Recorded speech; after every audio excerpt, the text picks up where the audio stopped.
Fenotes, amis Gone, amoureux de l'Olympique lyonnais. Bienvenue dans le blog Fenotes, votre rendez-vous consacré à l'OL féminin. Si le mois de février était calme pour nos lyonnaises, mars s'annonce intense avec le retour de la Ligue des Championnes. Mais avant le début de ce nouveau marathon, un déplacement à Strasbourg, avant-dernière de Première Ligue, et autant dire que ça n'a pas été une partie facile. Avant de démarrer ce débrief, pensez à partager, commenter, liker et vous abonner à la chaîne au bien joué. On active la cloche pour ne rien manquer.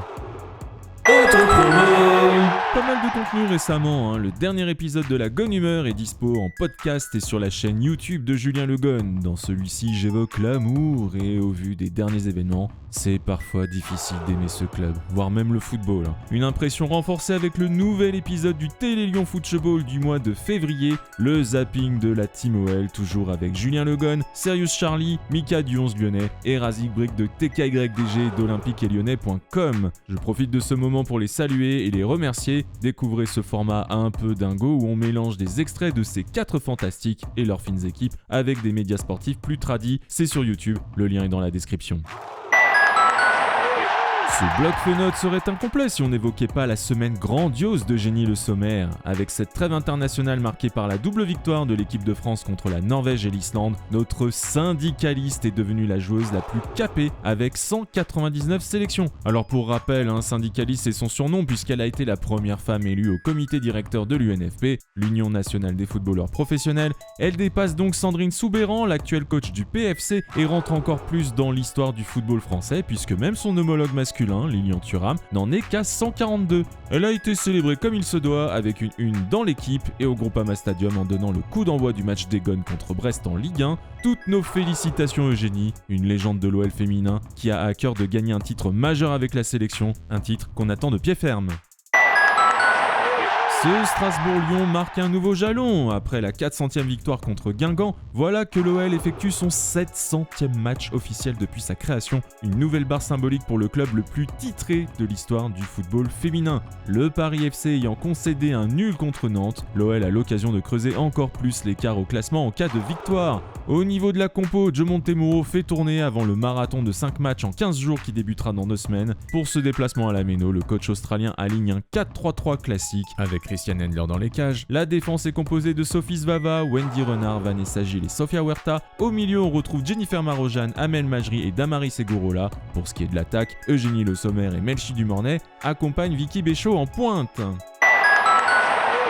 Dès la 6e minute, Lyon met la pression. Sur une passe en retrait mal ajustée, Eugénie Le Sommer surgit. Manon Val, la gardienne alsacienne, éloigne le danger avec un tacle désespéré. Amel Majri suit et tente d'un lob qui sera repoussé. Quelques secondes plus tard, Damaris sert Majri qui décale Le Sommer. Et cette fois, ça fait but. 1-0 pour Lyon. Quelle semaine pour notre attaquante. Strasbourg n'entend pas en rester là et répond par une série de corners et un bon pressing qui met la défense en difficulté. Maëline Mendy, prêtée par l'OL, se distingue en chippant un ballon à Wendy Renard à la 9e minute. La voilà qui part en contre, mais elle manque le cadre.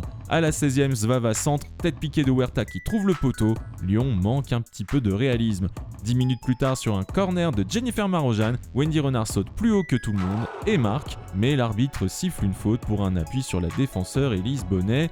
But refusé. À la 36e minute, l'OL obtient un bon coup franc après que Sierra NG crochette Melchi Dumornay qui venait de faire un coup du sombrero. Marojane enroule parfaitement, mais c'est encore le poteau qui sauve Strasbourg. Strasbourg qui s'avère encore dangereux en contre, puisqu'à la minute 41+1, Endler gagne un duel important devant Mendy qui venait de faire un magnifique appel. À la pause, Lyon mène mais n'a pas encore fait le break. Strasbourg joue sa chance et met en difficulté une équipe lyonnaise qui manque d'efficacité. Un sujet qui revient souvent.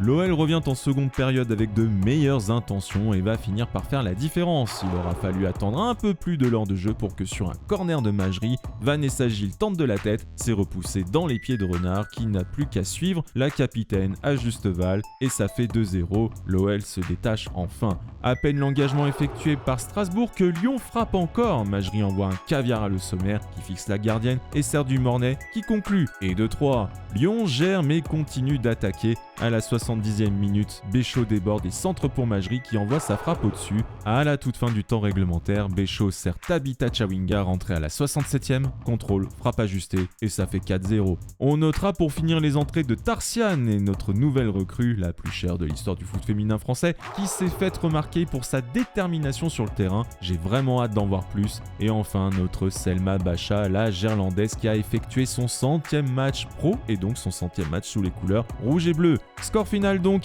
4-0. Lyon aura mis du temps à se détacher mais termine en mode rouleau compresseur. Attention à ne pas le dégainer trop tard lors de la double confrontation contre le Bayern. On va tuer le suspense, pas de note en dessous de 6,5, on l'attribuera à Vanessa Gilles qui aurait pu avoir plus si elle avait pu marquer, mais rien de grave. On monte avec Sophie Svava qui se voit attribuer un 7.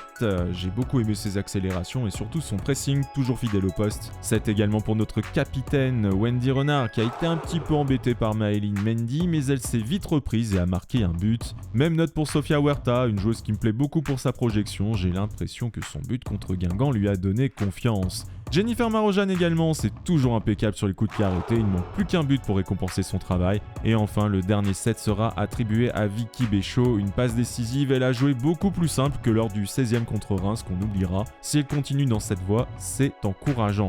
On poursuit avec Christiane Endler qui obtient 7,5, toujours là quand il faut, des duels gagnés. Pareil pour Damaris Segurola dont j'ai beaucoup apprécié les récupérations de balles. Je mets 8 à Melchi Dumornay qui se crédite d'un but, elle porte le danger constamment et toujours ce volume de jeu très plaisant à voir. Même note pour Amel Majri, précise, décisive, elle fait rayonner le milieu de terrain. Et enfin, la meilleure note sera attribuée à notre Eugénie Le Sommer, un but, une passe D comme son maillot, ça fera 9. Incroyable semaine pour la native de Grasse. Au classement, Lyon creuse l'écart, 8 points d'avance sur le PSG. Le prochain match, ce sera la réception de Reims en Première Ligue avant un déplacement au Bayern pour le quart de finale aller de la Ligue des Champions. Un gros test à venir pour les Fenotes. D'ailleurs, à votre avis, est-ce qu'elles seront prêtes pour cette double confrontation ?